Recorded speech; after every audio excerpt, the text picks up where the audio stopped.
Depuis cette semaine, nous sommes dans l'effervescence de la fête de Pâques. Nous venons à l'église, nous enseignons sur la Pâques, nous prions. Par exemple, hier mercredi, là, le soir, les fidèles étaient là à l'église. Nous avons enseigné sur la Pâques. Et nous avons fait comprendre au peuple de Dieu ce que c'est que la Pâques, depuis l'Ancien Testament jusqu'au Nouveau Testament. Donc nous sommes dans l'effervescence actuellement. Vous allez voir, même ce soir, les chorales vont venir faire des prestations. Et demain, vendredi, nous allons continuer l'enseignement sur la Pâques.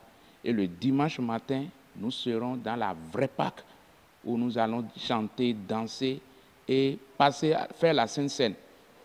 Et c'est ça même qui symbolise même la vraie Pâques. La Pâques, pour nous, chrétiens évangéliques, la Pâques, c'est Christ.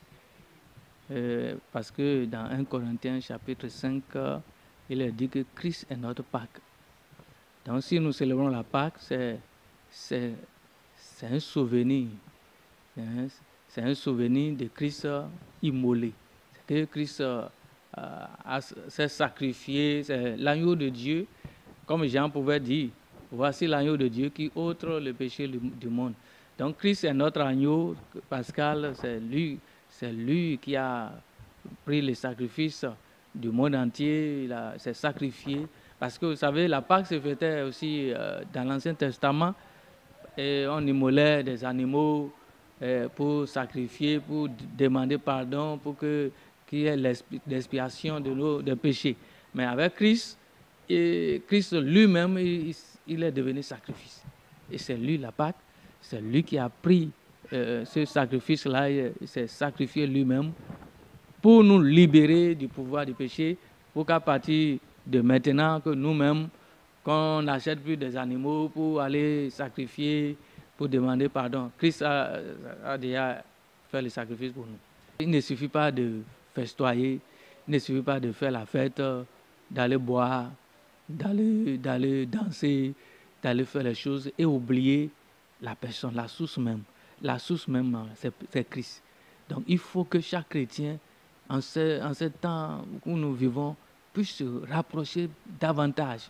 Parce que Jésus, avant son départ, a partagé la Sainte Seine avec ses disciples en disant « Faites ceci en mémoire de moi ». Donc, c'est très important.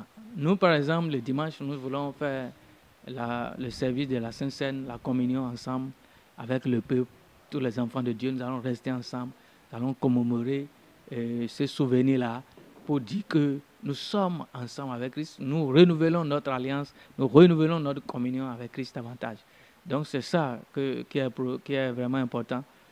C'est très important de comprendre ces aspects-là. Il ne suffit pas de se promener, d'aller fêter, d'aller dans les bars, parce qu'il y a dans d'autres pays, les gens, ces jours de Pâques-là, même les païens, ils s'en vont faire des retrouvailles, ils font des divertissements, ils vont dans des lieux qui ne glorifient même pas Dieu. Donc, nous, on n'a pas besoin de ça.